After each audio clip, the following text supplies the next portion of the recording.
Broadcasting way too early from 3 separate Wi-Fi connections. It's PT Breakfast Club with Tony Maritato, Dave Kittle, and Jimmy McKay.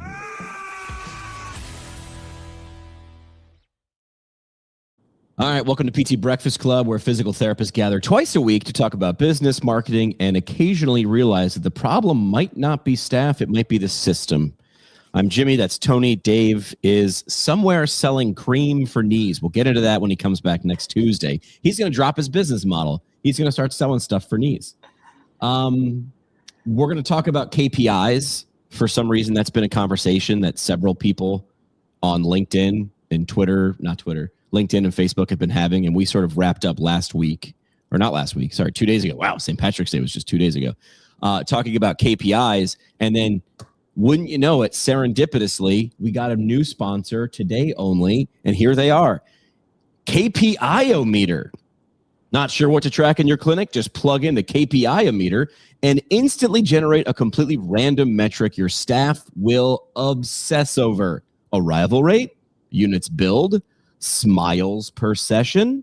Watch your team optimize for the number and accidentally destroy everything else. KPI-O-meter, because what gets measured gets messed up. And if that isn't the thing we're sort of talking about, or anyway, Larry Benz has been writing articles about this. He did a whole series on, I think this is the last episode in his series, and he writes online on LinkedIn, and he's got a Substack called The Operator. And I think it was called something like to the effect of the metric that like doesn't matter. I'll get the exact, but it's not measuring the thing that you want it to measure for. So you sort of wrapped up last live stream on Tuesday with this sort of idea. Where do you want to start with this? Well, I think we see this in business. We see it in patient care. We see it in parenting. Like, parents are obsessed with grades. Yep. Grades don't matter. I tell my 7th grader all the time, I'm like, nobody's going to care if you got a C on your history test. It does not matter. And I'm not going to be worried that you're going to be a 37-year-old who doesn't understand what the capital of Arkansas is. It's just like Little Rock. So we get these metrics, we get these ideas in our head. Patient care, patients are coming in. I can only get 97 degrees of knee flexion after my knee replacement. It's been 6 weeks. I don't care. Can you get off the toilet? Can you do, this is why you had the knee replacement, not so you're a champion goniometric, performer. Right. And then the same thing in business. It's like in business, as the business owner, I'm thinking, I need patients to complete their plans of care. I just heard you and Larry Benz talking about that in a clip you had. Completed plans of care. If the patient does the plan of care, the patient will get better. I will make money. We both win in that situation. So I think, okay, I need to improve arrival rate. I'm going to track arrival rate. What I don't realize is the person in charge, the person responsible for arrival rate, they're not making the connection that it's not about arrival rate. It's about completed plans of care. It's about success. Right. It's about achievement.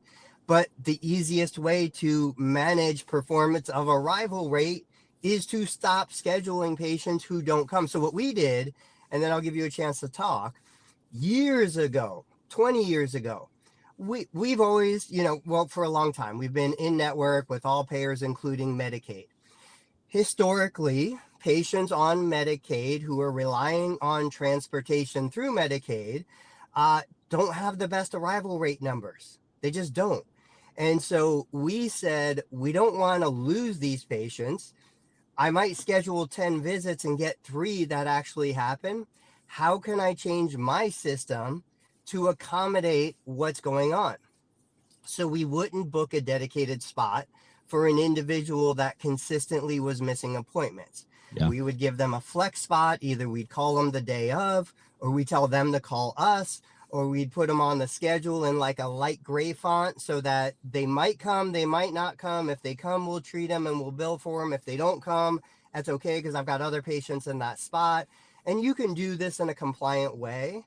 But the idea is this allowed us to not lose sight of what is the actual goal. Get patients in the door. Yeah. not get the best performance on a KPI that doesn't really track what we're trying to achieve. Yeah. And this pops up everywhere in life with kids. I don't even have any kids, but I've been a kid, and I'm going to give you $10 a week for your allowance. All you have to do is keep your room clean. Sounds like, and the first week I go with the letter of the law and the spirit of the law, and I keep my room clean. And then a week in, I want my $10, and before mom comes in to inspect, I just shove everything in the closet, and or under the bed. Clean. We didn't talk about the closet. The closet's not clean. I've heard about surgeons not wanting to take on difficult cases, for like good surgeons not wanting to take on difficult cases because it might mess up my average. And if I'm being measured by the average, I want to do that. This happens in sales or pipeline generation. I've done one of those jobs.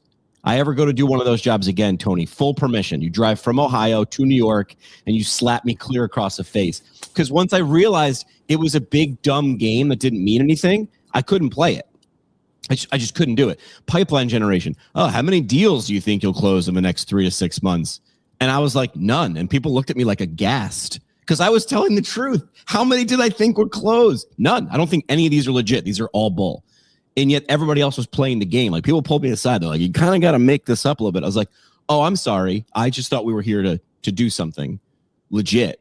So that's where this idea of Goodhart's law comes in. I love these stupid things like the Pareto principle, 80-20, and, you know, all those. And I had heard of this. And then Larry Benz used it in one of his articles recently, which is he uses the allegory of the Russian nail factory. It's a short one, right? So you're in the nail factory and what am I measured with? Because I'm working. Do I work as fast as possible? So they put a metric on the board. Produce as many nails as possible. And then you get a bonus. That's even better when you get a bonus. So the Russian nail factory, the workers were like, all right, let's make a bajillion tiny little nails. Great, metric hit. But the nails were so small, they couldn't use them. It's like, okay. We see you game the system. Let's go the other way. And said, we'll do it based on weight of nails produced. That'll be more bigger nails. So they produced like 5 gigantic nails that were useless again. So metric hit. So KPIs that we were talking about, or we were just discussing on LinkedIn yesterday, is cancellation rate. And like to sum up what Larry Benz and other people like Jerry Durham has said is you're too far downstream with cancellation rate. Why are they checked out? Like, why would they drop out? Like people don't care. I don't cancel my haircut. I barely care about my hair. It's because like I need it now. This is a need. So I feel like Larry summed it up well. Why would someone who is in need and made an appointment, why would they cancel? So are we measuring something way downstream? Moneyball, right? That was the attempt to show where you could get the right metrics. It's not about home runs. The Oakland A's didn't have enough money to pay for Johnny Damon or, and Jason Giambi. So like, well, what matters? It's getting on base. So they optimized for getting on base. It would have been a better story if they actually won the World Series that year, right? It would have flipped. I mean, it's already changed baseball, which is already over metric sized. But they didn't say, let's not look at metrics. They said, why are we looking at these metrics and not these? Because the goal is to get wins. Wins produce playoffs. Playoffs produce championships. So I think this is a shakeup, and I think people resist this because they're so used to doing it. And, that was a great example. Like, what are therapists obsessed with? Continuing education, certifications, letters after their name. We pretty well know the thing that makes the patient better is liking you. So Correct. Instead of you worrying about getting a new certification for a new manual therapy technique, why don't you take a course on how to communicate better, how to influence friends and whatever. Win friends and influence people. Yeah. Yeah. Like these are the things. If I want patients to get better, I just need to get their butt in the door. It almost doesn't matter what they do after that. So Correct. What I want to optimize, make it easier, flexible scheduling, no penalties. You're not going to get threatened. You're not going to get punished because you missed an appointment, came in late, came in early, whatever. And once we start to realize it's not about the things we think it's about the things that are important to us. It's about the simple things that have big impact. I think everything changes. Everything changes. You ever get a speeding ticket, Tony? I haven't gotten one I'm knock on wood here. I haven't gotten a speeding ticket in a long time. But if giving out tickets curbed speeding, we'd be done by now, wouldn't we? I feel like we'd just be like, it's the threat of it. No one wants to get the ticket. No one wants to speed, but I do want to get there faster, right? So we've said, I'll slap you on the wrist. Well, you don't show up, I'll give you a fee. I don't know. Like, I'm not saying don't do anything. What I'm saying is that I think a lot of the smart people who've studied this, smarter than me, go further upstream and they go, why'd that person cancel? What was it? Larry calls it the cliff. Have you seen this as well? He says it happens after usually visit 2 or 3. If they cancel, usually the fall off is after visit 2 or 3. And he put it to me very eloquently. And all of a sudden I was like, oh, not even eloquently. He put it very simply. The eval is very intense. Typically, we're measuring, we're asking a lot of questions. This is about me. You're asking me, and I'm telling you. Some PTs will like poke fun at the patient, like tell me their whole damn life story, and I'm like, it's because you asked. Like, and that's good. You're getting someone's life story. A lot of times, that's like pulling teeth, and so the eval is very intensive. It feels very like, look, I don't know. They have me doing things and there's measuring and it's all about me. It's about me for an hour. And then visit 2 or 3 is like, hey, how you doing? Why don't you jump on the bike over there? Now it's like, oh, what happened? I thought you were my guy. I was your guy. What happened there? So you go through that motion one more time and you're like, oh, I got played. Like that was just to get the first date. Like you feel like you got sold. And then like when you apply for a job, the hiring manager, right? Or that recruiter is like, oh my God, tell me all about you. Oh my God, I'm so interested. You're going to love it here. And then you never hear from that person again. You're like, where's Katie from, like HR? Like, where's that? It's like, oh yeah, dude, she said whatever she had to do because her metric was applications to contracts signed. And then that leaves you feeling something. And I think Paul nails it right here on the comment when he says relationships equal everything. So what is it, Tony? Like when you mention letters and Con Ed, we feel like we need to be the magician. But if you actually look at the research, right, I'm sure somebody smarter than me has it. Doesn't it say it's the relationship? And I mean, if they don't show up, none of that Con Ed matters, does it? Even if you have magic hands. Yeah. I same thing. Like I've tried to look for the research. I've tried to look outside the profession. I've tried to look at other data points and I can't really put anything tangible together to say, hey, look, I'm proving it to you. You're wrong and I'm right. But I think on some level, we have to acknowledge the fact that what you said, if they're not there, they're not going to get better. Nothing. If they don't like us, trust us, want to be around us, they're not going to get better. And I think the thing that you said is super important. Like I've been married, we're going on 20 years. Dating.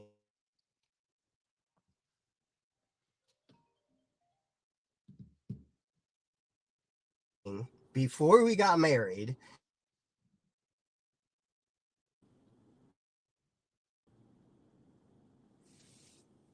I think you're cutting out a little bit, Tony. I think you were good there for a hot minute, but I think you're cutting out.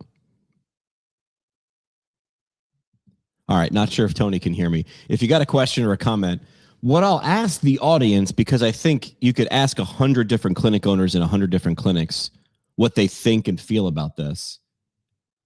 And it's in the name, right? It's KPI, key performance indicators. I think we use KPI so often, myself included, will just be like, wait, what was it? Key performance indicators. How is this performing? Performance to me feels like an outcome, a result of.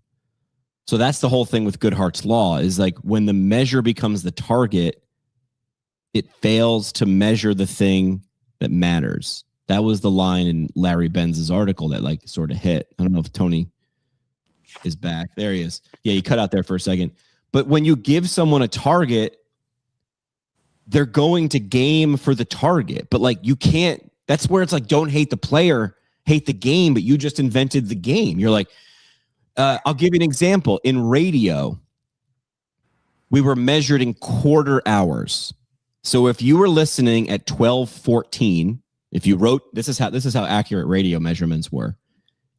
They sent out thousands of diaries, like little books, like that you used to write essays in high school, like little books, and you're supposed to keep it with you every day and write down what you were listening to and when, from 12:01 to 12:16. So radio was measured in quarter hours. So if someone wrote down they're listening at 12:15 and I stopped at 12:31, how many minutes is that, right? That's 3/4 hours. Because you were in the first quarter hour, 12:14, you crossed 12:15 to 12:16. That's a second quarter hour, and you got to 31. So what did Jimmy do? I made sure we were not in commercial breaks during the change over quarter hours. I made sure we optimized our clocks, or when we played commercials, or when we were playing songs. Did I try to game the system? Absolutely. Because if that's how you're going to arbitrarily measure me, quality, that's how I'm going to go show up on the field. It's just also funny that the name of the company that did radio ratings, and I believe still does, is called Arbitron. Felt arbitrary to us. We could kick ass all day, every day. But if we got a few diaries that the people didn't listen to us, or they were just happen to not be listening that ratings period, but those were the KPIs, TSL in radio, time spent listening. Man, maybe that's a good KPI. Now that we can record with AI scribes and technology, time spent listening, you can measure. Maybe I just invented a new KPI. Time spent listening. This would be an interesting one. Once Tony gets back on, I'll ask him about it. But time spent listening would be, if you have a half hour, a 45 or a 60-minute slot with your patient, how much time do you spend actually listening? That would be an interesting question and an interesting KPI to think about. I'd love to hear from the audience now or later on, if you want to jump on LinkedIn and just comment. What are the KPIs that you actually track? Now, keep in mind with EHRs now today, you can track a lot of them. Maybe definitely too many, because all the KPIs can't be key. So which are the ones that matter? And I'll get into that once Tony gets back on the show. And the question is, if you've ever improved a metric only to see results actually go down. So you put something on the scoreboard to gamify in terms of a KPI, but results, the product, the big picture thing has actually gone down. And Tony talked about this last week. He optimized for his front desk for arrival rate. Someone gets put on the schedule a day, a week, a month ahead. How many actually arrive? Sounds pretty good. Arrival rate on the schedule. How many actually show up a week, a month, a quarter later? How many? And then Tony talked about, well, whoops, if I'm being measured for arrival rate, I'm probably not going to put questionable people on the schedule. And that makes sense. You just taught your front desk what was important. Arrival rate, not helping people. And that's a problem. Tony, you still there? So I would like to know what the KPIs are for people out there that are actually key and actually move the needle, and we can get into that. I do want to make sure we have our sponsors taken care of. So let's welcome in our newest sponsor, Front Desk Crystal Ball. Tired of cancellations? Absolutely. With Front Desk Crystal Ball, your staff can now predict exactly which patients might cancel and simply never schedule them. Boom. 100% arrival rate. Zero growth. Front Desk Crystal Ball, because you can't cancel if you were never, ever booked. I mean, that plays right into, I'm wondering if Tony's team did have Front Desk Crystal Ball. Let me see if I can get Tony.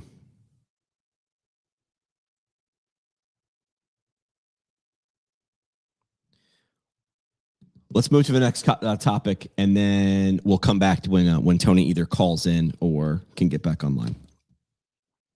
Next topic, content. We said something last show that I felt mattered. I figured out how to do it wrong a lot. That's what I said last show. That was on Tuesday. Most PT content fails, in my opinion, for one of a couple reasons, but this is a key one. I think it's made for the creator, not the platform. If you work for small organizations or you're a solo person, is the content made for you? Or is the content made for your CEO? Tony's back in the up. All right. So, hey, before we move on to content, what are the KPIs that matter? Like, let's not just bitch about something and sort of poke. What are the ones? I mean, I told everybody about how you had said last week, 2 days ago, that when you optimize for arrival or showing up, arrival, I put you on the schedule a day, a week, a month out, and then you show up. Boom, keep that number as close to 100%. And then you said your front desk figured out what game they were playing and played it well. What happened with that? Yeah, so we eventually had to get to the point where we realized, now we always were small. At our biggest, we were at 5 locations. So I could identify a single individual who understood the intention behind the KPI. There you go. Put that person in charge of the KPI, and they would perform in the way that we wanted.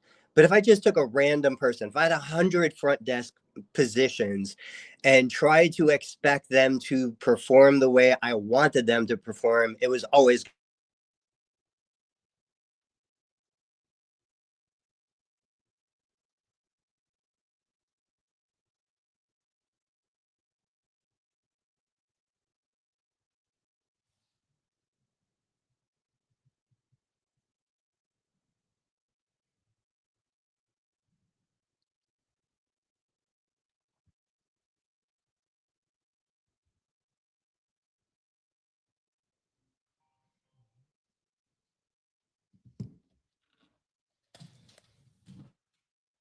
All right, Tony, can you hear me?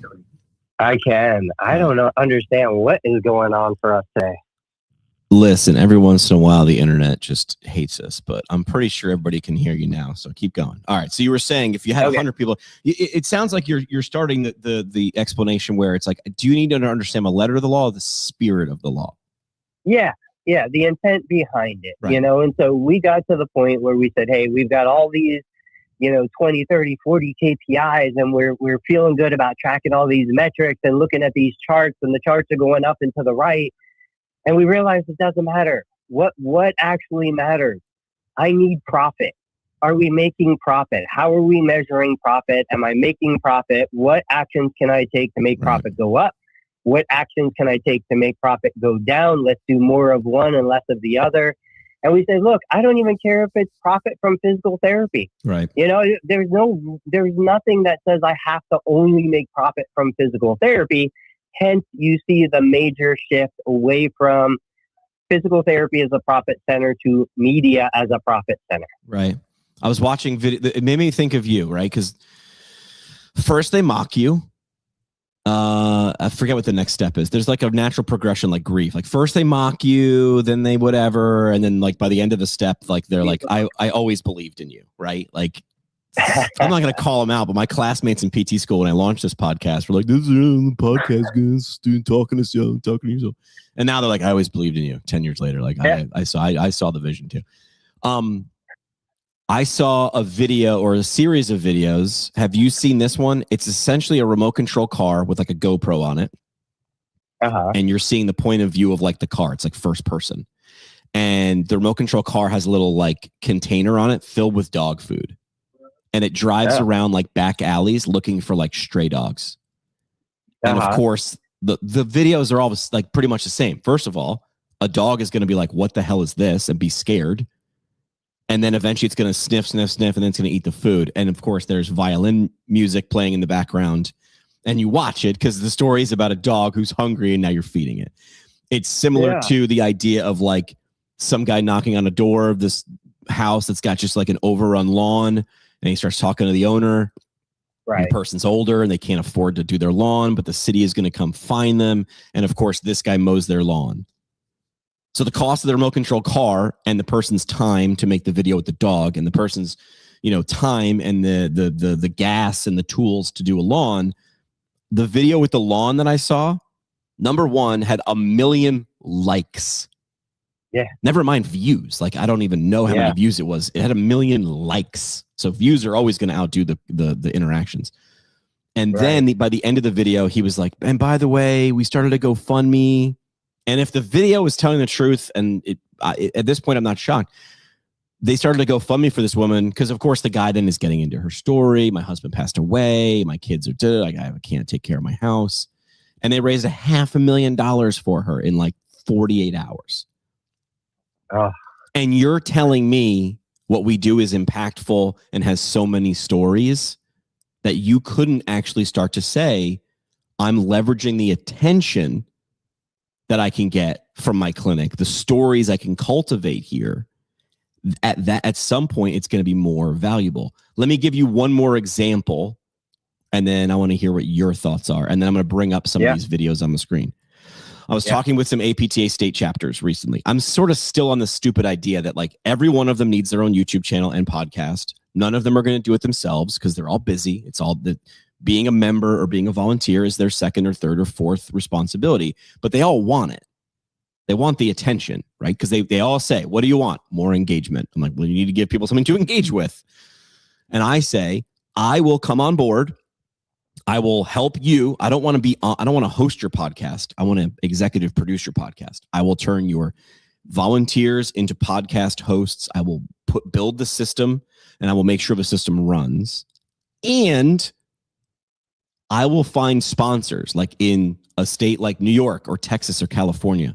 We'll just go to the top 10 organizations that want to hire PTs and PTAs and go, hey, I have a direct route of attention of the people you want to hire. You pay this amount of money and that attention now is yours for the year. I will do that before I ever start. And if I don't reach what my minimum is to start, I just won't start. And then you owe me nothing. Anyway, I'm still on that. Right. Here is their concern.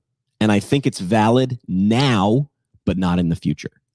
There a couple of the chapters' concerns were we have in-person events. We have a 1 or 2 day conference every year in our state, and we have sponsors for that. What we don't want to do is we don't want those sponsors to be like, well, why would I pay $2,000 for a table for, a couple hours, 2 days a year when I can have eyes and ears of their attention 365 days a year? And my response is exactly. Right. So right now I said, okay, well then only offer the YouTube and podcast sponsorship to the people who already are sponsoring your in-person event. You have to be sponsoring the in-person event. Then you're allowed to be able to have access to this. My prediction, Tony, in the near future, that will be flipped. You are only allowed to come in person if you are a sponsor of the digital content, because that will be the more valuable thing, in my opinion, because it will be in their inbox once, twice a week. It'll be in their feeds 6, 7 times a week. It'll be in their ears all the time. Right. I think this is going to happen. So this just goes to your idea of like, eventually there'll be a clinic that will make more money or provide free care. And the way they monetize and recoup their costs and make money from this is the attention that they derive from it. I'm shocked we haven't seen more of it outside of our profession in medicine. Have you seen anybody in direct like patient care, like a GP doing anything like this? Like, why wouldn't they? No, I haven't seen it. I mean, we've seen, GPs and orthopedics and other people make huge media channels and completely replace their income from media, but they've never really built a native business model that said, hey, we're going to give away the healthcare for free in exchange for collecting the profits on the media side. Oh, it's like if I ever opened a restaurant, imagine a restaurant that said, we're going to give away the food for free, but we're going to charge you for the seat, for the silverware, and for the tablecloth.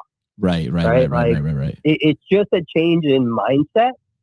But I just think that we're still in such a world where I'm going to school to become a physical therapist. Physical therapy is the most important thing. It's the most valuable thing. How can you devalue the profession? I mean, I still hear those silly arguments of, you're devaluing the profession. How could you do that? Why would you give it away for free?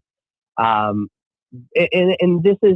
this goes back to my problem with people who don't understand business and free markets and capitalism. Like, we should be innovating. We should be changing and evolving and improving. We see so many businesses that come out and serve a public customer in ways that never happened before, and everybody loves it, and everybody's quality of life is better until that company starts making too much money. And then all of a sudden, everybody wants to tear it back down. Correct. We love winners. Everybody loved the Yankees in the 80s. And then they started winning in the 90s. And everybody's like, these guys suck. These guys suck. Yeah. We couldn't buy a win in the 80s or a playoff spot. And then they started winning, and then they suck. Everybody loves you on the way up. Did you see the movie Air? Did you see the Michael Jordan movie Air? Great movie. True story. I'm using air quotes. It's generally the true story, but of course it's a movie, so they got to sort of fictionalize it. And Matt Damon, essentially, Michael Jordan was going to be like, he's going to be the big draft pick, right? He's going to go to the NBA. And now it's like, which company is going to get him for the shoe deal? Adidas, Converse, Reebok, whatever. And Nike wasn't Nike yet. Nike wasn't the Patriots yet. They were still like this fifth best sort of little step kid. And Matt Damon delivers this speech to Michael Jordan where he's like, and you'll do things that people have never seen, and they will love you for it. And then eventually he's like, and you'll reach the mountain, you'll be the greatest ever. And then all they'll want to do is tear you down. Yeah. Everybody wants you to do well. They just don't want you to do better than them. Right. That's the problem. They root for you until you're kicking ass. And they're like, he's sold out. I knew that band before they were cool. It's an internal thing. Here's the thing. While you were talking, I thought of one example in medicine and one big example outside of medicine that you actually brought up first that made me say, wow. One example in medicine of someone who I'm betting not only gives away her medical treatments for free, I bet you they've paid to fly people around the country to see her. And I'm talking about Dr. Pimple Popper. Because she needs the most ridiculous cases. Like, she needs somebody with the 6-pound lipoma on their shoulder, because that makes for some content. And whatever she's going to get out of that video, and I've got it on the screen, I'll just click videos. I won't even click popular yet. I'll just click videos. 3 days ago, she released a video, 110,000 views. 4 days ago, 85. 8 days ago, 67. If I were to click popular, I can't. Oh, I can. There's popular. What do you think her biggest videos that have been around for 10 years are getting view-wise? Or the totals? I'm going to say 3 million. 78 million. So the video was released 10 years ago. This needs context. How long has the video been around? It's been around for 10 years. It's got 78 million views. That doesn't tell the whole story, guys. We're talking about KPIs. It's still today, 10 years later, getting 35 views per hour. So like ballpark this for me, because I'm not really good with like CPM on YouTube. What's a video getting 35 views per hour or 100 views per hour? What's that making her? Like, what do you think she's walking away with? There's an estimate, because I use vidIQ. So on the screen, vidIQ is estimating the monthly revenue for this YouTube channel. It's a wide margin, between $93,000 and $278,000. I know typical, and it's going to depend on topics, but if we put that video in the lower revenue, lower CPM category, it's going to be about, I want to say it's like $2,000 per million views. So, you're looking at $140 million. No, $140,000 for that one video, for a 70 million view. For that one video, which is 4 minutes long. Now, she had to find the patient, and that's what happened. Right now, I'm guessing in the beginning of Dr. Pimple Popper's media career, which I'm sure everybody took a dump on and was just like, this is stupid. This is what you're going to do, doing videos. Oh, you're good. Now she's a genius. She was just serving people out of her clinic and doing this as sort of like a thing. And then it hit a point where like people started going to her more than the people down the street. Why? Because they saw her. I got to know you and like you a little bit. Then if I trust you, then you're my choice. But then it probably hit a tipping point where she's like, even giving away this stuff for free. We need more people. Why? Because we need more content, because now we're in the content business. I mean, yeah, I've been scrolling and I haven't found a video yet that doesn't have multiple millions of views. And she's brilliant because each one of these 5, 10, 15-minute videos, then of course she cuts up into shorts. Do you even want to know what her most popular shorts are looking at? 92 million, 50 million, 23 million. I mean, it's wild. The other example, do you remember the other example that you gave me that sort of was like proof of concept? Do you remember what it was? No. Judge Judy. People's court. Okay. People come into court. I'm suing this guy. I'm suing my landlord. But the whole model was the people, the defendant and the what's the other? I'm not in law school. Plaintiff, maybe. Plaintiff, thank you. I'm sorry. When we do a live stream, I go blank. Plaintiff, none of whatever the judgment is, it's binding, but the show pays for the outcome. So if I'm suing you for $3,000 and I win, you actually don't pay $3,000 as the defendant. Right. The show does, because the show is like that 9 minutes of whatever, 9 minutes of this. We need more conversations because I need 9 minutes of attention, because then we're going to go to commercial break and we're going to sell cornflakes and Toyotas and, MacBooks. That's more valuable. I don't remember who it was, but somebody came out and said he and his buddies would create fake claims. Yes. They would file them. They would get on the show. They had gotten on the show at least twice. And they were, it was completely made up, but they knew how to game the system to get on the show. And now that person has some sort of media outlet. I know who it is, and I can't remember his name. He's the guy who creates fake Facebook pages. Yeah. And then pokes the bear. Like he'll create the IHOP, or he did the first one he did, whatever city in California he lived in, he created a Facebook page. He's hysterical. Like it's just the dumbest thing ever, but he just does it over and over and over again. Yeah, that was the guy. He just showed you I can fake this. Here's the thing. Judge Judy doesn't care. Right. They're like, can you be entertaining? Can you captivate? Could you create an interesting story for 9 minutes? And this is where I look at healthcare and I go, you keep telling me we're the most impactful this and we change lives. And I'm just saying, stop telling me and start showing me. But don't even show me. Show them. Well, who's them? The other people you seek to serve. Now, here's the thing. Here's one of the reasons that people won't do it. Number one, the Roger Bannister effect. No one's doing it.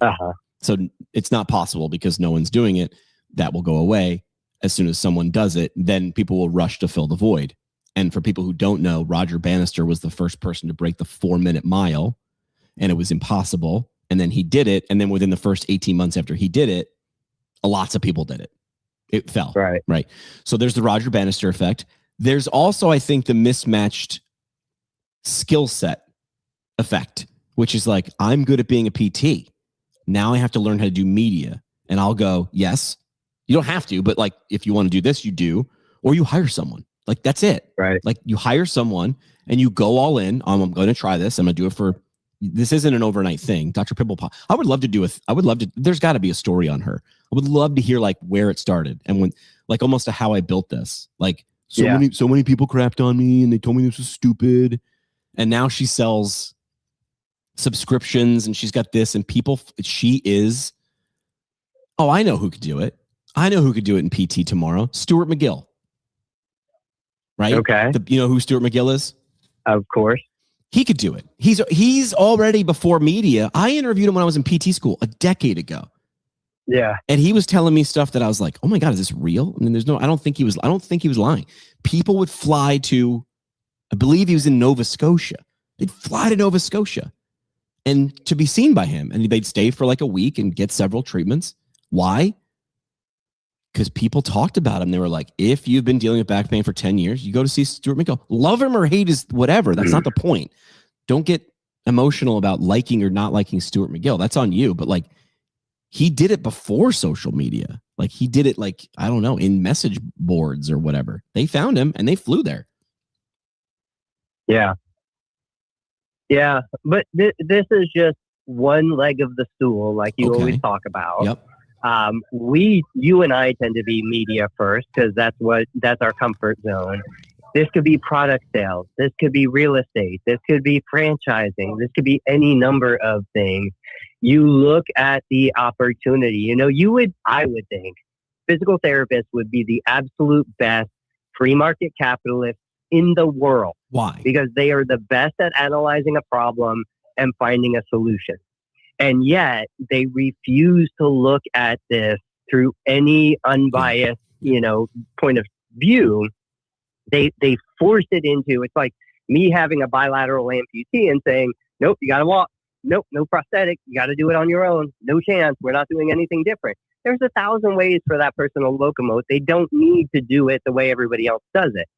I don't understand why more of us don't bring that into the business world and just say, look, I can bash my head against the wall trying to force physical therapy to be profitable in a CPT code model. Right. But why? There's a million other ways to make the profit I need to support the habit of treating people, the desire, the passion. Yep.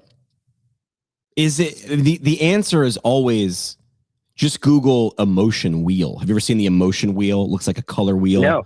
So the emotion wheel, I'll bring it up on the screen just so I can talk about it well. Like you'll find this in like psychology classes, right? And it's like a color wheel. Yeah. And you'll see around the edge. Let me make sure I'm sharing it for the 9 people who are watching. Yeah, I'm watching while you do okay. this. So. Perfect. Yeah. All right. So here's the emotion wheel, right? And if you go around the edge, you see things like agony, hurt, depressed, isolated, grief, power, pleased, satisfied, amused, enchanted, romantic, fond, frightened, helpless. So it is a lot like color, right? Like green is good and yeah. But the problem is, or what the emotion wheel exists to sort of help funnel. If you look at it in one little slice of the pie, it's a funnel. So let's just go to panic here in the red. But what's underneath panic? Well, I'm panicked. Why? And then it goes to terror. And then everything funnels to fear. So it's like if you're using any of these words, it's because you mean this, but you really mean fear. You're not saying fear, but you mean fear. So I sort of want to know,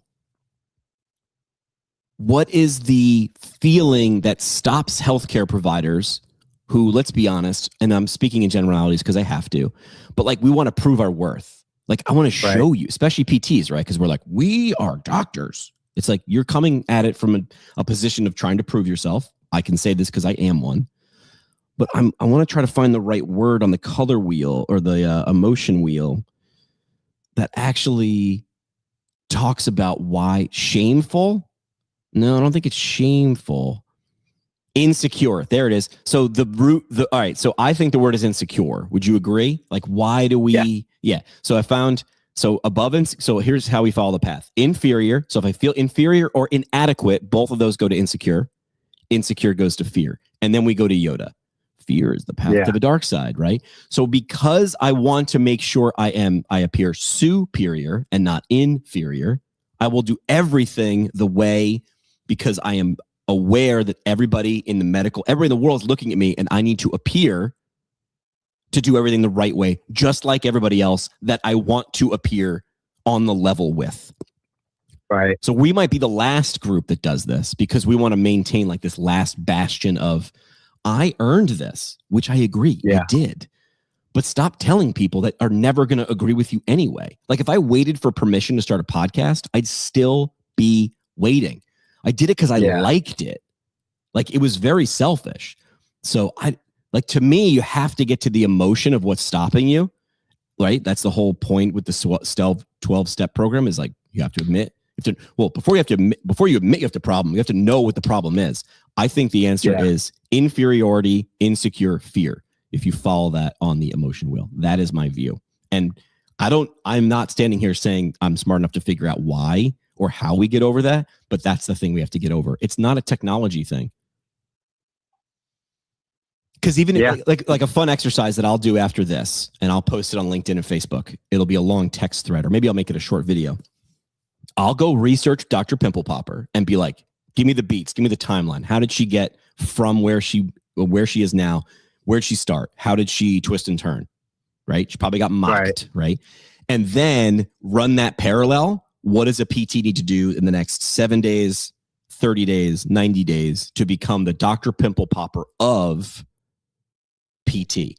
Now, it's not going to be a direct parallel because, like, I don't know. There's two types of people. Tony, do you like Dr. Pimple Popper's stuff? Does that like draw you in? Or I you don't just watch grossed? it. No, I'm not a fan. For some reason, dude, it is like eye candy to me.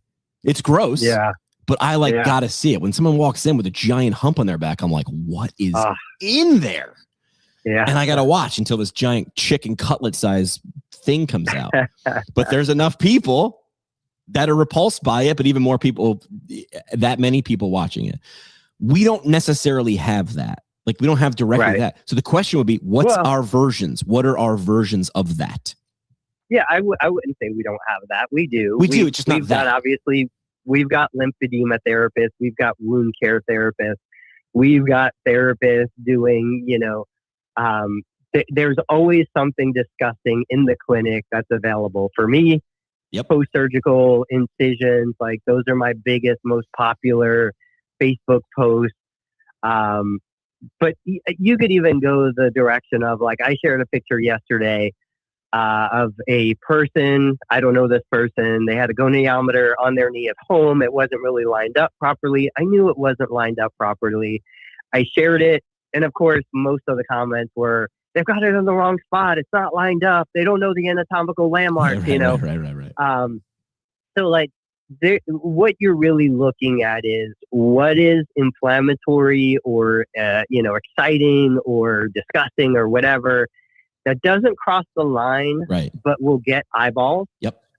Dave shared an awesome video that we'll talk about when he's back that's taking off on Instagram. I want to hear, because I've been thinking about this specifically for you. You and I have had this conversation before. It's been a while. I want to hear from you. Like you just said, I want to know her story. Yeah. Why aren't you the one that's contacting her and saying, hey, I've got this podcast. I'm in the PT space, but I'm looking to expand outside. Yeah. I would love to get you on the show and hear your background, hear your story, hear your journey. And, for the last week or so, you've been, for months, you've been publishing a lot more. You've got this goal of at least one piece of content a day. And I'm like, the thing for Jimmy. Yeah, you're right. Jimmy is fighting such an uphill battle because how big is his potential audience really? Like, how many therapists are there who actually listen to a podcast about PT? Right. Narrow it down even more to business. I'm like, where Jimmy could turn a corner and be like, okay, why don't I just broaden it out? Maybe I make this more about professional service-based businesses, not just PT. What if I make this about, small businesses? Because your concepts are universal. The topics are universal. This information, it is. What we're talking about applies to every professional and small business, not just in healthcare. Damn. You got me all feeling like, I'm ready to run out of the room. But do you want to know why I haven't done it? It's on the screen. Yeah. Fear. It's fear. Because I'm good I want to stay in my corner though. It's funny that line from Dirty Dancing is like, nobody puts baby in a corner, but we wind up putting ourselves in a corner. Well, people should do this, but not me. Like you should do it. Yeah. You could do it. You could pull it off. I was talking with this woman. Do you know Farley Schweigert? Yeah. She's over here. Like if you've ever met Farley, you don't even need to know who the heck she is. Like she comes on the screen and she's just got a huge personality. If I followed her around with a camera every day, she'd spend more time smiling than not smiling. That's all I know about her.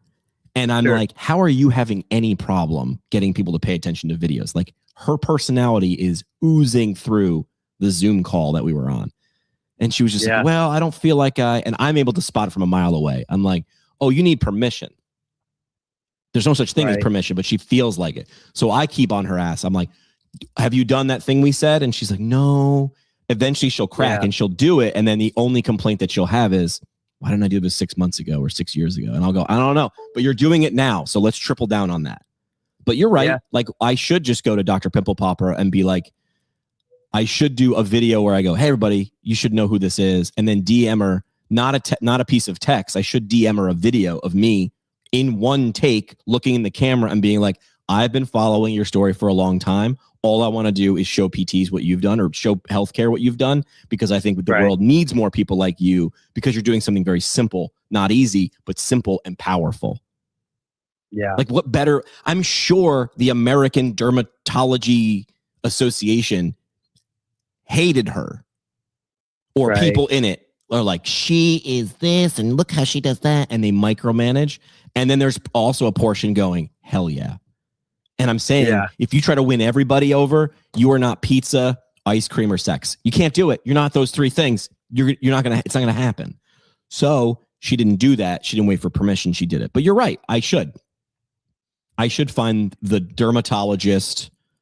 Find like that's how I should set this up. Find the different specialties. Yeah, you got Dr. Mike. Right, Dr. Mike. Her. You got so many. You can find them at all different levels. Z-Dog. And of course, then you go into like, you should be talking to the guy from the Corner Report or Corner or something. Oh, yeah. He's the guy office with all the small business ideas and just so many of those. And like I said, you and I have had this conversation. We said, who's going to be on the list? Who are you going to reach out to? I think you reached out to Seth Godin at that time. I reached out to a bunch. And he politely declined. Yeah, that's okay. Cost me nothing. Yeah. But if I knock on his door 50 times, if I don't think he's doing this to me, but if the 50th time he's like, fine. And then I give him such a ridiculously good experience. It's like the kid. Did you ever see the kid who's, this is years ago, started a Facebook channel, which became a YouTube channel. And he was like 9 and he was obsessed with like David Letterman and Jay Leno. Like, he wanted to be a late night host at like 7. And this is years ago. And then his mom or his dad was just like, ooh, like, he's not stopping. I need to shut this kid up. So they started writing letters and getting celebrities to come to their home and sit on a couch. And this like 9-year-old kid, I got to find out who that kid was, because it was great. And he would do a late night show. And then he'd share it. And then when the next time he went to do a pitch, in the pitch would probably be, and here's how we interviewed blah, blah, blah. And someone's publicist was like, this is like the Taylor Swift effect. This doesn't make any sense. Why would we take this star to do this ridiculously small kids thing? That's the reason. Like, why does Taylor Swift every once in a while show up at a wedding and sing the first song? It's because there's 97 camera phones in the audience. And it will blow up because it's such a juxtaposition. It doesn't make any sense that it completely all of a sudden being made. She can't do it every day, but when she does do it, it's insane. Yeah. Fine. Now I need to go do this. I didn't think I needed to do the things that I was saying, Tony. I thought I just stood here and told other people what they should be doing and mocked them for not doing it. Now all right, fine. I'll go. I'll try. I have no problem. I'll fail. Yeah. Here's a KPI. Good. Yeah. I mean, that's your superpower, is that you're willing to experiment and try. Hey, as we wrap up the show, can you pull up if you go to my Instagram on your desktop, go to the profile and show like the recent post? There's a KPI to measure as I'm bringing this up, which is how many times have you failed? How many ideas have failed in the last 12 months? That would be a good one. I can't even imagine. I don't know how. But that's a good one. Keep track. Yeah. All right. I'm on your Instagram. I have 2 days until spring. Yeah. Okay. So if you look at that, I want to give people something tangible, because we were talking about this in one of the Facebook groups. So a lot of these images, some are actual photos. Right. Some are AI generated images. Obviously, the 2 days until spring, that's an AI generated image. I made that yesterday when I realized I saw somebody else's post and I was like, oh, there's 2 days till spring. Everybody loves to complain about winter. Mm-hmm. I'm going to put up a post on Facebook and Instagram. So I go to ChatGPT. I'm using the $20 a month account, and I say, hey, create I said illustration in this case of, a spring scene, lots of flowers that are blooming, put a total knee replacement prosthesis in the middle of the scene, text overlay that says 2 days until spring, generate that image. And I mean, it's a decent image, you know, it's All right. nothing fancy. If you look at the next one, free coffee. Okay. Same thing. I was like, oh, I saw somebody standing on another post next to an A-frame in front of a coffee house. Yep. I was like, oh, that's a cool image. Hey, ChatGPT, create an A-frame image where in chalk, you draw a total knee replacement prosthesis. You say across the top, free coffee with 120 degrees of knee flexion. I was trying to think of like how I could tie in the temperature of the coffee to the degrees of the knee, but it was too complicated. So I said, just do this. Yep. Generated that, 112 likes, 12 comments. Yeah. The big one though from yesterday, do you see the one that has the like schematic of the knee replacement with the nerves coming in from the medial side? Wow. Yeah, you're right. So same thing. I took that. I did find a different illustration online. It was a black and white illustration, line drawing. I put that illustration into ChatGPT. I said, use this as a reference image, recreate this image with, I said, text overlay, total knee replacement, implant. I want skin tones. I want it to be a color image, show the incision. This one image generated like 135,000 views. It's got 296 hearts and 284 comments in less than 24 hours. It's a lot. That is a lot. I'm going to the insights on my side. Yeah. And as I scroll down, I mean, that's a ton of engagement. So I posted 13 or 14 things yesterday. This was the winner. But talk about, can you see this video? Can you talk about this video? Let me see what it's the one. No infection, just swelling. It's like you poking at a at a knee replacement. Yeah. So this was a person that had been in my clinic multiple times, had like 6 knee surgeries, had a large implant put in. I know this looks like an infected knee. Literally, this person came from the doctor before I shot that video and confirmed there's no infection. Right. But the act of poking it, this is what we're talking about with pimple poppers. Right. Everybody goes crazy about this. Every time I share this video, it gets hundreds of thousands of views. I've shared this video multiple times. And I mean, it's just, this is tugging at a certain emotional thing in a person who's had a knee replacement, and they love it. They love to comment and engage. And this was one of my first videos that jumped over 1 million views. Yeah. This one right now that I just brought up is 2.6, but you've obviously shared it more than once, right? And why wouldn't you? Yeah. Yeah, of course. Yep. Say it again. And this was a moment that could have been lost in my physical therapy clinic. This video has probably generated a couple $100 in ad revenue across YouTube and Facebook. But look at the 143,000 view video of the guy walking with a cane on his right, and I circle the knee on the left. Right. That was a video that's been sitting on my hard drive. I didn't even know I had it. Wow. Sitting on my hard drive since 2022, I think. This guy is still in my clinic. He's been coming for over 10 years. I pulled that video and showed it to him yesterday when he came in. I was like, hey, I got to show you. I found an old video. But again, these are valuable assets that are sitting in the ether that we're not taking advantage of. We're not monetizing. And all I had to do was just scroll through my old videos and be like, oh, well, I haven't posted this for a while. The first step is you had to take it. Yeah. And that sounds stupid, but you have to capture it. Yeah, you have to capture it. All right, we'll talk more. I mean, we all have phones glued to our hands. Oh, There's yes, nothing special. This is not about technology or skill. This is about fear, myself included. This is about getting over it and doing it poorly. None of Tony's stuff, if you go to his Instagram, and I'll put it in the show notes, none of the stuff is like this is a reality show. You're not scripting this at all. You might be like, hey, move your knee or do that. Like you might have like a sort of a half a plan. You have an outline in your head, but you're not doing multiple cuts. Like Tony's not walking around with a ring light.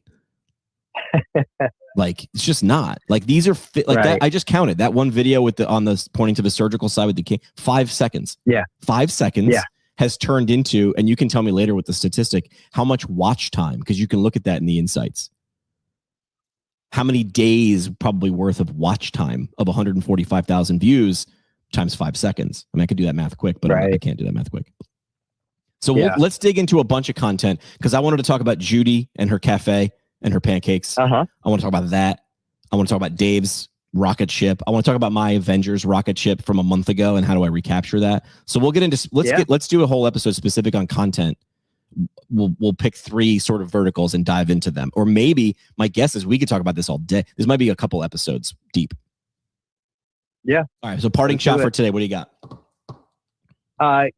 There's value all around us. I mean, literally value comes out of thin air. It's just a matter of choosing what you're going to monetize, how you're going to capture the value, and then putting it out there for the consumer. Choose your hard. Mine will be directed towards the listener, but also to me, which is, okay, whatever you're most afraid of, whatever you want the most but aren't doing, understand that the answer is probably fear. And I'll bring my buddy who's a psychologist on to prove me right. And he'll do a little therapy session of why that is. Understand that that's the barrier. The work that the results that you're not getting are hiding in the work that you're not doing. And that's what we'll do. So we'll talk content on Tuesday. Dave will be back.